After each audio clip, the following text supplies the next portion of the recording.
Shëndetje teleshikues të nderuar, jemi këtu me Hoxhën Arbër Berisha në emisionin Pyetje dhe Përgjigje dhe ne kemi marrë disa pyetje nga rrjetet sociale të cilat do t'ja bëjmë sot Hoxhës. Shëndetje. Fillojmë me pyetjen e parë, cila ishte ndjenja juaj personale kur pas 40 vitesh u dëgjua sërish ezanin në Bujan dhe u fal namazi i parë në xhaminë e re? Bismillahirrahmanirrahim. Falenderojmë Zotin e Madhëshëm, paqja qoftë mbi dërguarin Muhammed a.s. Padyshim se shtëpitë e Zotit është ajo dritë në shtëpitë pra xhamit që Allahu lejoi të ngriten e që në to përmendet emri i Tij, t'i bëhet lutja e Tij pra mëngjes dhe mbrëmje. Prandaj ndjenja pas 40 vitesh, 40 vitesh në të kemi faltoren në fshatin tonë, Bujan, ka qenë një ndjenjë shumë e veçantë. Për shkak se mungesa e saj 40 vite pra pa u thirr emri i Zotit. Ka qenë shumë e vështirë pra për shkak se në një vend kur s'përmendet emri i Zotit, ku njerëzit nuk dinë Zotin hak, është me të vërtetë është një gjendje shumë e rëndë. Për shkak se njeriu pa besim është i pabes. Ai është i aftë të bëjë gjithçka. Kurse ai që ka besim, ai arrin sukses. Sot edhe shtetet më të zhvilluara të botës kanë besim. Shtetet që kanë ekonomi shumë të fuqishme botërore besojnë tek Krijuesi. Pra kanë mbështetje tek Krijuesi. Nuk po hin tash me thonë mi përmend shtetet të fuqishme që qëndrojnë mirë ekonomikisht, që e kanë mbështetjen te Krijuesi. Pra çka do thotë kjo? Një popull ose një vend që nuk ka mbështetje te Krijuesi, ai popull është i humbur, është në gjumë. Dhe ndjenja për xhamin e fshatit tonë ka qenë shumë e madhe. Për shkak se 40 vjet mos mund dëgjuj ezani hayya alas sala e janë namaz, hayya alal fala e janë shpëtim, është dhimbje e madhe. Dhimbje e madhe shumë është. Dhe llogarit ne kemi pasur rastin që me pyetë gjeneratat e kaluara në kohën e diktaturës, ku thuashte që agjironin fshehur azi. Falishin fshehur azi sepse regjimi i atëhershëm e ndaloi besimin komplet dhe nuk i lejon të falin namazin. Ishte shumë e rëndë. Dhe pastaj njerëzit normalisht humben besimin dhe nuk u leju liria e besimit, liria të shprehur besimit. Atëherë kur u cenua ajo, njerëzit kishin frikë, i kapi materia, kapitalizmi, neomarksizmi, marksizmi dhe neomarksizmi tash që është i riu. Dhe ata pra humben shumë. Mirë po, ata mundohen me eshu dritën e Zotit, po Allah e ngrit dritën e vetë, dhe rikthehet pra xhamia pas 40 vjetë rikthehet pra ezani dhe mbahet hutbja e parë, dhe vinë të ri që falin aty namazin dhe frekuentojnë xhamit, dhe sot elhamdulillah në shumë fshatra të tjera përveç Bujanit, Dojanit, kanë filluar të lexojnë rinia me të madhe ta pranojnë Islamin dhe të ndjekin rrugën e stërgjeshëve të tyre që para ardhes komunizmit ata i kanë fal 5 vakte namaz. Po ka pasur për gjyshërve të tyre që kanë fal namazin edhe gjatë komunizmit, edhe pse ndoshta fshehur azi ose nën presion, ose ka pas për tyre si Imam Halil Hoxha që u pushkatue edhe u mbyt nga diktatura pse ishte besimtar, ishte imam. Dhe pastaj pasi kreva medresen Alaudin në Prishtinë këtu pra, regjistrova dhe fakultetin studimeve islame, gjithmonë kisha një ëndër që të kem një xhamin, një faltore. Dhe pastaj unë do ta shtillojmë së bashku këtë muhabet dashti Allahu, sepse Zoti kur don për një gjë i thot kun feyekun, inna amruhu idha arada shay'an an yaqula lahu kun feyekun. Kur do Zoti për një çështje thot asaj bëhu dhe ajo bëhet. Mirë po Allah nuk e ndryshon gjendjen një popull derisa ai popull nuk e ndryshon vetë gjendjen e vet. Pra unë u bëna iniciator, pastaj mbrapa I kisha edhe fshatin, edhe popullin, edhe njerëzit që vinin nga familje besimtarësh, edhe pse komunizmi u a kishte fshirë trurin për një periudhë caktuar, shpirtin nuk kishte arritur t'ja fshirë. Sepse shpirti është më I lashtë, është më I hershëm. Dhe sado që të munduhen ata për me mshef të vërtetën, e vërteta do të triumfon. Kjo është. Faleminderit thosh për përgjigjen, vazhdojna me pyetjen e dytë. Çfarë sfidash dhe pengesa shu përballat gjatë përpjekjeve për ndërtimin e kësaj xhamie dhe si te I kaluat ato? Xhamia Dojan Bujan ka pas pengesa për të ndërtue, fillimi normal gjithmonë është I vështirë, sepse është dashur me kon një parcel të kësur aty, për mundon një parcel, sepse xhamia që ishte ekzistuese, ishte mes varreve, edhe ishte shkatruar me rënume edhe ende është, janë mure të vjetra, dhe aty ishte pamundshme për me bë falturën për shkak se aty duhet u dashte të shkatrojnë edhe varrezat. Tash ti shkatrosh varrezat e tjerëve, na me fe islame dina që nuk lejohet me prish vorret. Sepse edhe me fe islame nuk bën as me urinu mbi varrez, na ka mësuar pejgamberi alayhis salam, as me shkel varret, as me prish varret, sipas islamit. A kupton? Nuk lejohet. Edhe pastaj e para, e dyta aty në varrez nuk lejohet falet namazit, domethënë namazi duhet mu fal në një vend që s'ka varre, kupton? Se na I falemi Allahut, jo varreve. E treta, ajo për të rinovu, normal do të kishte kosto më të mëdha. A kupton? Po. Pastaj terreni ishte shumë I vështirë për të shkuar atje larg, edhe për xhamatin, për popullin. Kurse tash ku është xhamia e re, është asfalti shumë afër, është qyteti shumë afër, po janë edhe fshatra të tjera për rreth shumë afër, gjë që mundson besimtarëve që ata më shku me frekuentu me fal namazin aty. A kupton? Po. Edhe për fshatin është në një zonë që ku mund shkuat edhe këmbë edhe me vetur. Domethënë, ne kemi studiu me gjithë njësitet lokale aty, po edhe me miftiun tonë të nderuar, Allahu nderoft, I cili na ka prit shumë mirë dhe është iniciatori që ka ndërtu pra këtë objekt, por dhe ne së bashku jemi munduar me dhënë kontributin tonë si medresant edhe vetëm diplomum të atij fshati për çështjen islame.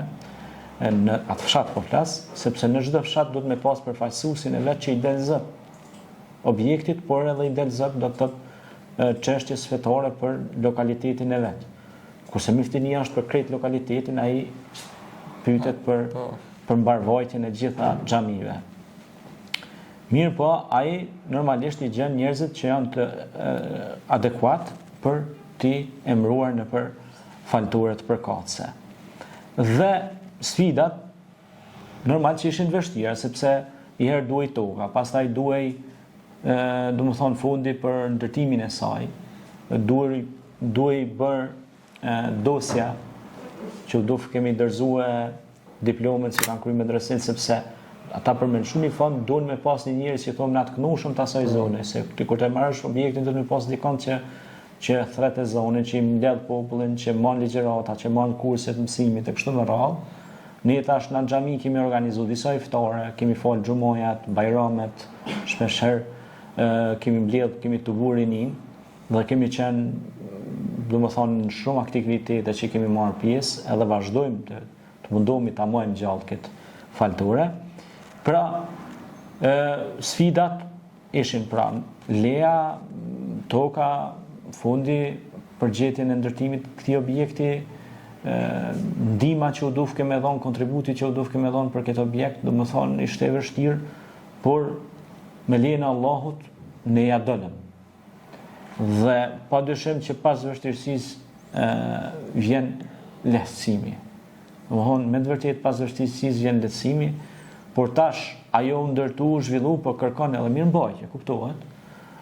Sepse u dufte vazhdimisht me kujdes pastaj, se kollaj ma rënd si thumë na shtëpinë, po si ta mbash shtëpinë është esenca. Dhe pastaj me ligjerata, me kurse, ajo kërkon mirëmbajtje, pastrimin e kështu me radhë. Ne jemi mundu me gjithë vëllezërit besimtar, me fëmijën, me gjithë ata që kanë pas mundësi me u kujdes, jo vetëm për këto, por për çdo faltore që ne mundohemi, padyshim që kemi shpërblimin prej Zotit, edhe të gjitha kanë bërë mbi baza vullnetare, pra kanë bërë sepse u kanë dhënë zemra për ta bërë një punë për hir të Allahut. Po, normal, si çdo fillim ka vështirësinë e vet për lejen e ndërtimit, për ndërtimin e saj, por ne arritëm duke qenë këmbgulës, sepse po mos ishim ne këmbgulës, nuk do të arrinim, po këmbgulja është çelësi i suksesit. Prandaj, gjithë ata që kanë marrë pjesë në ndërtimin e kësaj faltorie, gjithë nga financuesi, nga ndërmjetësuesi, nga zbatuesi planit, nga ai që ka dhënë idenë, nga ai që ka lëshu token, nga komuna, nga miftinia, nga gjithë ata besimtarë që kanë kontribuar, secili ka marrë pjesë në ndërtimin e saj, sepse nuk është e lehtë për të bën një objekt i tillë, sepse ajo nuk u takon vetëm një personi, një individi, po u takon krejt shoqërisë, e krejt muslimanëve në botë u takon. Ku është një vend në botë, ne kishim ligjëratën e kaluar që pejgamberi sallallahu alajhi wasallam ku ka prek me këmbë vet, ka pas qef me pas ka një falture, ka një mesxhit, ka thonë se sa më shumë ka xhami, largohen urrëtia, vllavrasja, linda e dashuria mes njerëzve, sepse fjala selam do thot paqe. Qëllimi i faltureve është njerëzit mu qetësu shpirtnisht dhe me gjetë knasin, ala bi dhikrillahi tatma'innul qulub, thot Zoti në Kur'an, me përmendjen time qetësohen zemrat, akomodohen. Pastaj gjuha rregullohet. Njëri fol fjalë të mira, thot elhamdulillah, falenderoj Zotit, thot selam, paqe. Pra fol fjalë të mira. Tani në xhami mësohet me dash nën, bab, vëlla, motër, abdhe, fe e vend ku kemi li. Kjo është. Faleminderit, Hoxh. Vazhdojmë me pyetjen e tretë. Në shkrimin tuaj përmendni ëndrrën e fëmirisë për një minore të bardhë. Sa shpesh ëndrat shpirtërore bën udhërrëfyes për realitetin tonë? Po, ëndrat janë tri llojesh. Është ëndër nga Allahu, që Allahu ta çon një ëndër të mirë me pa. Ëndër që na kena përjetu diçka, një përjetim shpirtëror, tani na diftohet në gjumë, tani ëndër nga shejtani i mallkuar, që normal ajo është ëndër e keqe. Normalisht që ëndrat e kanë një mesazh. Minorja ka një mesazh, minorja thirret e zani, Allah i ka lartësuar këto shtëpi të Allahut, pra me minoret e bukura, të cilat minore thrasin në paqe, thrasin në namaz, në përulje ndaj krijuesit që na ka kriju dhe na ka fal. Edhe në tash kur e shifsha ëndër, subhanallahu, kur e shifsha ëndër minore vazhdimisht para se mu bë xhamia, subhanallahu. Shisha minorin edhe shisha njerëz xhamot, xhamia e mbushur edhe njerëz të marrin abdes edhe falnin bajramin, falnin namazin e xumos edhe njerëz të përqafueshin e dhurojshin dashuri mes njëri tjetrit edhe u ndjekën një lloj knasie, një knasie shumë veçantë. Edhe unë e shifsha ato ëndër dhe thosha subhanallahu, si ka mundësi u pesha këto ëndër, sikur Allahu xhaleshanu po më thotë, çose ti kini amanet. Jo vetëm mu, po çdo besimtari të asaj zone, se xhamia nuk më takon veç mua në zonë, takon çdo besimtari, kupton, gjithëve. Ajo shtëpia e Zotit ju takon të gjithëve, dikush me pastru, dikush me hjekë therr, dikush me thon a ka nevojë për ndonjë mirëmbajtje, se ajo shtëpia e Zotit, nuk takon këtë besimtarëve. Edhe kur e shifsha ato ëndër vazhdimisht thosha, ky është një mesazh i fuqishëm që Allahu po na jep neve edhe mua, se kur shkruhet tek artikulli pas 40 vjeç e zanin e bujan, them unë mbyt ato ku janë xhamive të botës, sepse unë kam shërbyer si imam edhe në Basel, në Zvicër, kam shërbyer në Gjermani, kam shërbyer në vende ndryshme në troje shqiptare, edhe kam dhënë kontributin tim me aq sa kam pas mundësi. Me sa kemi pas mundësi, kam shërbyer në trupojt vjetër. Në ato vendet, gjitha jem të faktume dhe dokumentume, i kam edhe me video, kamera flet shumë. S'mundesh me thonë tjetër s'është realitet. Është fakt. Është janë fakte të flasin. Unë i kam të gjitha të arkivume, sepse shpesh herë ju e dini se vini edhe nga fusha e teknologjisë. Ju e dini shpesh herë ndoshta YouTube si bjen një virus ose një hakerim ose diçka ashtu. Se jetojmë në një kohë që teknologjia ka sulme të shumta kibernetike, na ka ndodhur, na kam shel kanalin një herë, dy herë, po tretën herë prapë kemi ndërtu. Mirë, po na i kena pas të ujtur në eksternala, në USB-a, në emaila, gjitha të faktume, domethënë, po përveç si kemi pas në për vit të rujtune, i kena pas edhe dëshmume me foto në për libra, se unë kam botu edhe libra, edhe kam shkruajtur edhe artikuj për këtë gjana. Dhe pra, e vërteta, sa do që të mundohet mu mbulu, nuk mundet mu mbulu, den është faktike, si shtoni ju. Prandaj, kjo ka shumë rëndësi të madhe, por mesazhi i kësaj është shumë i madh. Mesazhi është i madh që ti duam shtëpitë e Zotit, të kontribuojmë për ta. Dhe lumaj njëri që hap një çesme në xhami, një bunar, një mbjell një blin, një pemë, një diçka ashtu, sa dy kushem janë do pemë të mbjellën, a ka nevojë për kushtu edhe mbjellja e pemëve, ndoshta ka nevojë për të hapur edhe një bunar për me pas një avdeshone edhe jashtë në mbaç aty. Lusim Allahun të na mundsoj, amin. Faleminderit. Vazhdojmë me pyetjen e katërt, si e shihni lidhjen midis xhamisë dhe ringjalljes së jetës fetare, morale, kulturore të një fshati si Bujani? Po kjo është një lidhje mjaft e rëndësishme, për shkak se Bujani është fshati i Binakalis, Shaban Binakut. Këta burra janë konë shok të ngushtë të Imam Abdullah Hoxhës dhe edhe Hoxhës të nderuar, pra që është Haxhizek Biberi. Gjithë ta burra kanë të lidhur me zveti dhe nuk kanë bën asnjë lëvizje, pra ata kanë pas dedikim për fe, për adhë, ose për adhë, për fe si dush, se dhe të dyja bashkë kanë të lidhur. Dhe këta, domethënë, kjo qendër si Bujan, po flas, ka nxjerr hoxhallor të mëdhej. A kupton ajo? Po. Ka nxjerr burra të mëdhej, prins të mëdhej, lider të mëdhej. Mesin e tyne Mitsokulin. Mitsokuli ka qenë tren. Ka qenë njëri besimtar. Por nëna Mitsokulit të ka pas Shamin kry, ka qenë një non besimtare që ka fal namaz. Por nga ky fshat, edhe në luftën e fundit në Kosovë, kanë lidh hoxhallar si Fatmir Doçi ose Hasan Doçi, që kanë pas mësuesune. Më ka dhënë mësim Kur'an mu. Ka qenë edhe hafiz i Kur'anit, që unë e kam përmend në disa ligjërata të kaluara, i cili ka dhënë jetën në Smolic, në luftime frontale me serb, me okupatorin islam. Ka qenë shumë i ri ai djalosh. Ka qenë luftar në UÇK. Dhe ai ka qenë edhe imam, edhe mësues, po ka qenë hafiz Kurani, por ka qenë mbi gjitha sy shqipojnë Luan i patrembur, që ka luftu që sot Kosova me pas lirinë e saj. Me Agim Ramën. E me gjitha ta udhëhecit që kanë qenë pjesa, domethënë, kampanjolla se aja pjesa e garnizionit tyne që kanë luftuar. Dhe unë me sa kam informacion, ai nuk është mbytur nga luftimet e përballshme, po flas sepse ka qenë shumë i fuqishëm, po është mbytur nga granatimet predhat nga lart, domethënë lartësia normal ti nuk e din ka vjen. Por pra nuk kanë qenë burra për t'i dalë përballë, për të luftuar, edhe me pasë kush po fiton. Sepse i kanë humbë krejt luftra. Siç e kanë humbë në Koshare luftën, pra okupatori slave ka humbë në Koshare luftën me këta djem Petrita, djem Luana, që lum ajo nën dhe i babë që i ka pas, e këto Allah i mëshiroft, Allah i mëshiroft sepse ka qenë me të vërtet një shembull i mirë për fe dhe për adhë. Se që ajo është me dasht fen edhe adhën me dasht pra me mbrojt adhën tonë, tokën tonë.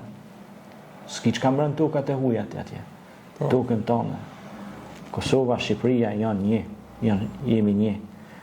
Janë Iliro Dardanësh, Tukë e lasht, ne jemi të lasht me mira mos të miliona vjet këtu pari.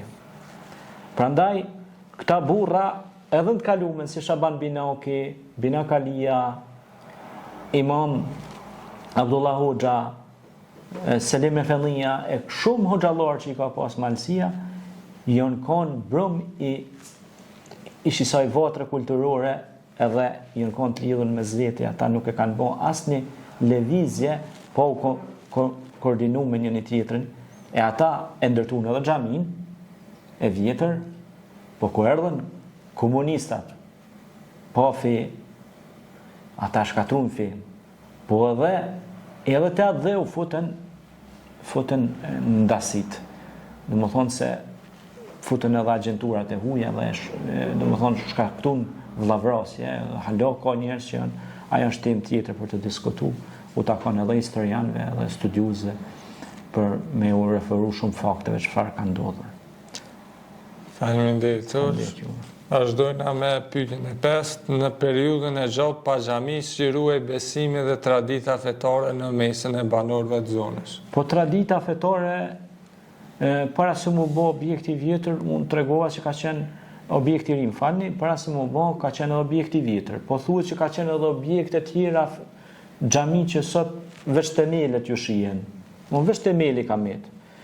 Edhe atëherë ruaj besimi unë gjyshja eme, Rahmet Past, i ka falë 5 vaktet namaz.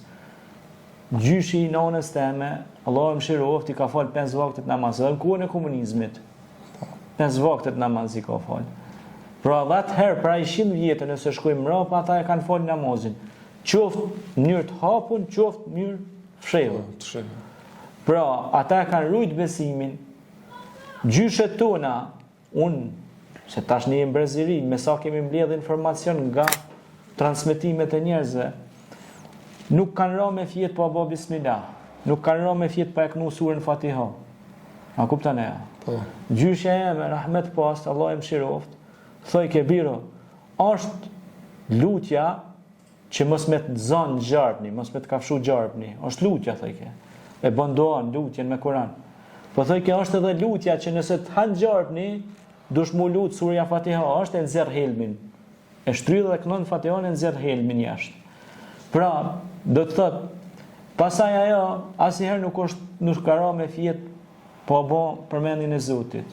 Kur janë ullë në tavolinë, në sofër, kanë përmend Zotin, kanë falendëru Zotin për ushqimin.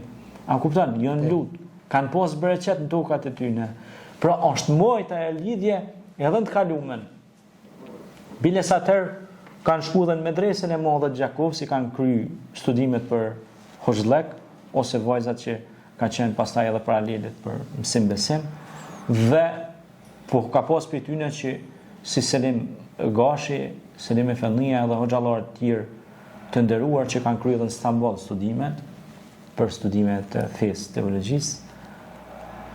Pra, ajo është mojtë e traditë dhe në të kalumen, por komunizmi shkaktoi plasaritje duke i mshefur edhe figurat e ndritura si Hasan Tahsini, Ibrahim Dalliu, Hafiz Ali Kurça. Pra, nëse ti të vjetë edhe sot, ata komunista që janë 90 e kusur vjetë, i thu kush është Ibrahim Dalliu, thot nuk e di kush është. Po ti se di kush është Ibrahim Dalliu, Hasan Tahsini.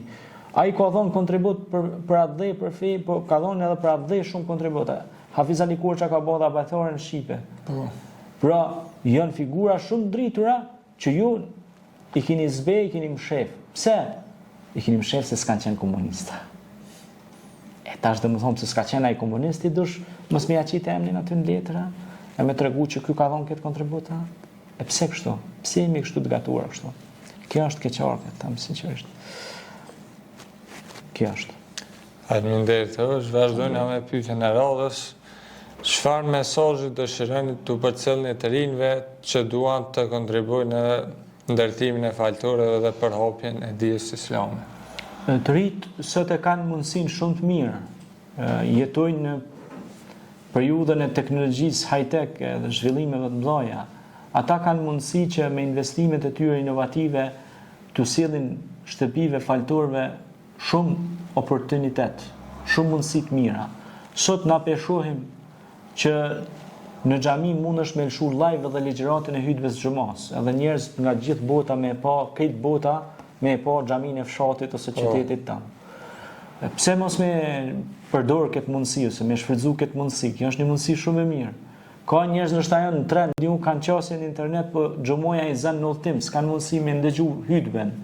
Ti e lëshon transmetim live, ai lëshon i vendos dëgjuesit mbesh edhe e sheh live, Pastaj, pse mos përdoren këto teknologji ose këto metoda pune që të japin kontribut për ndërtimin e xhamive, ose të lobohet, ka toka shumë, ka parcela shumë, që janë duke ndajt kot, janë të pashfrytzueshme në trojet tona shqiptare, Kosovë, Shqipëri e me gjerë. Janë toka ka rrim kot, pse mos mu bua aty një faltore, sa njerëzit merren me llafe kot, a kupton në për kafeterie, në për çajtor, ti shko pije i kafe, po dikur marrën edhe muhabeti. Shko bën një lutje te faltoria te xhamia, lutu për familjen, për prindët e tu. Qetësi shpirtërore është ajo. Edhe ata të ri me marrë për shembull një iniciativë që në filan fshat ka kaq praktikues namazit, por s'ka faltore, Atëherë ata duhet me marrë iniciativë dhe si grupi të rive me shku me bisedu me organet kompetente që është për shembull që janë bashkësitë islame, komitetet muslimane, a kupton ajo, pastaj komitetet e kulteve, ato që merren me ndërtimin e objekteve, xhamive, institucionet e caktuara relevante për ndërtim për ligj kështu me radhë. Pra, ata të ri duhet me bë kërkesë, sepse ti kur e bën kërkesën, edhe ata e marrin parasysh, kurse kur nuk quhet kurkush me bën një kërkesë, atëherë nuk zgjidhet problemi. Edhe Zoti thot Kur'an, "Ud'uni fastajib lakum." Pra, lutuni mua, unë ju përgjigjna. Ti kur si lutesh Zotit, domethënë që ti ku ke i vet mjaftueshëm, apo? Ja, apo s'shkon ashtu. Prandaj kërkesa të rit duhet me marr iniciativa të mira me ndërtu institucione mas pari që kanë qëllim, sepse xhamit janë spitale për zemrat e njerëzve të smur, jo muzeume për njerëzit e mirë. Xhamit janë vende ku njerëzit ndriçohen duke përmendur Allahun, ku njerëzit qetësohen shpirtërisht, ku njerëzit mësojnë qysh me dash nanë e babë, ku njerëzit në xhami mësojnë qysh me kon të arsimum, të edukum. Në xhami mësohet që njeriu të kryj fakultet fizikës, mjekësisë, qysh tash mund të thosh ti. Po, cila fjalë e parë është në Kur'an? Thot lexo, studio, nuk thot me ndajt analfabet. Nëse ti rrin analfabet, po supozoj është një vend islam, edhe aty ka shumë analfabetizëm, do të thotë që Islami ty është fake, është fals. Pse është fals? Sepse ata janë kabin kundërshtim me Kur'anin. Kur'ani thot lexo, studio, hec përpara. Edhe është obligim. Po, është obligim. Kurse ti nëse bin kundërshtim me fjalën lexo, do të thotë që ti nuk e ke praktikon Kur'anin. Po. Thjesht je ke e thu, po e thëna me të bërë janë një mal i tërë. A kupton e ja. Prandaj edhe ajeti kuranor që shpjegova ligjëratën e kaluar, që thot pse pe thoni atë që nuk e veproni, a dini që tek Allahu është shumë e urrëtur ta thoni atë që nuk e veproni. E tash për shembull thot shoqëri, hin xhami, për shembull edhe tash shtrohet pyetja, shkojmë në një xhami, pa marr parasysh se ku në ndonjë fshat ose qytet edhe e shohim xhamati sa është i arsimum çaj xhamat. Nëse çaj xhamat është analfabet, e imami i xhamis është i shkolluar, është detyrë e imamit xhamis me zgju xhamatin e vet dhe me ushtin qef që ata me shku me kry arsimim ose me kry ndonjë zanat. Pra me obligim e ka. Pse se xhamati kur është ignorant, atëherë çka? Çfarë vlerë ka? Mësuesi do më thonë, kur i dalin nxënësat e këqij, edhe mësuesi do të më marrë në përgjegjësi, sepse nxënësat e tij i kalon masdore. Dhe e ka bëm si mëdhënien thjesht një formalitet për ta marrë një copë rroge. Pra, qëllimi i tij është me shkruajt ato notat, me mshet sikur po të bëhet nëpër do kolegje ose universitete private që i kanë bën pazar. Thjesht e marrë ligjëratën edhe asnjë lloj produktivitet askur nisam aty, thjesht për garë për një copë diplome ose për të marrë një diplomë. Po ti e morë diplomën, po ti je ignorant me diplomë. Ti je i paditur. Çfarë të vjen ajo diplomë kur ti nuk ke dituri, kur nuk i njeh zanatin? Ajo është e dhëmshme, shumë e dhëmshme. Faleminderit. Edhe juve. Kemi pyetjen e fundit. Në fund, çfarë do të thotë për ju personalisht ezani që tashmë dëgjohet çdo ditë në vendlindjen tuaj, si simbol i besimit, durimit dhe përkushtimit ndaj Allahut? Po, ezani, thirrja e ezanit është mjaft e rëndësishme për një fshat, për një qytet, për një vend. Në një vend që thirret në shpëtim, në paqe, ai fshat nuk ka hasmëri mes veti. Po. Ai fshat ka, si thon, në harmoni. Sepse vetë ezani e thirr fshatin, e thirr qytetin edhe lagjen me kon dashtun mes veti. Zoti thot në Kur'an: "Wa'tasimu bihablillahi jami'an wa la tafarraqu." Bashkoni mes veti, mos u përçani. Ha? Pastaj tjetra, ajeti tjetër Kur'anor thot: "Wa ta'awanu 'alal birri wat taqwa wa la ta'awanu 'alal ithmi wal 'udwan." Zoti pra na mëson, na urdhon në devotshmërinë, bamirësinë, punë të mira, jo në armiqësi. E tash kur thirr ezani, ti shkon te xhamia, e ngon hutben, në hutbe mësuesi, imami, thot: "O fshati jam, o populli jam, o qyteti jam, Zoti na thirr në bamirësi dhe në dashni mes njëri tjetrit e jo në urrëtie." Pra, çfarë roli pas ka këtu ezani dhe xhamia? Roli paqe, afrim mes veti, harmoni, dashni ndaj njëri tjetrit, me dash kujshia kujshin, mos me pas mes njëri tjetrit inat, mos me i bën njëri tjetrit keq, mos mu përça mes veti. Pra, roli i shtëpive të Zotit është me i bashku popullin, me i bashku njerëzit në çka? Në punë të mira. Kjo është shumë e rëndësishme. Ky është thelbi i kuptuarit gjërave. Nuk kena nevojë me shëtit shumë. Shumë thjesht. Trup shkurt dhe trup dhe drejt. Pra, thelb kryesor është bashkimi në punë të mira. Vetë fjala xhamia do thotë bashkim, unitet. Edhe xhamia e këtij fshati, po edhe fshatrave tjera, po çdo xhami ku është, ka qëllim me i bashku qatë popull, sado që i prisht të ketë ai fshat, sado njerëz të poshtër të ketë aty ai fshat. Qëllimi i xhamisë është që edhe atë poshtrin e të poshtërve me afrue edhe me qetësue, e me ndryshuar. Se nëse ton janë të mira, atëherë s'ka vlerë. Po nëse janë disa të mirë, ata do të më synu me i kthy, edhe ata që janë të mirë me i kthy, me i drejtue. Me bot mirë. Sepse nëse ti e ndjen veten vetë mjaftueshëm, atëherë për çka erdhe? Cili është misioni yt si njeri? E harrove që je halifetun fil ard. Harrove që je udhëhes në tokën e Zotit. Zoti të ka pru udhëhes për çka? Më udhëhes në xhia? Jo, më udhëhes në të mira. Kuntum ummatul khair, thot ju jeni ummeti i hajrit që thrisni të mirën e ndaloni prej të keqes. Kjo është esenca. Faleminderit. Faleminderit hoxh për përgjigjet, faleminderit të shikuesve që na kanë përcjellur, edhe ju uroj një ditë të mbarë. Faleminderit.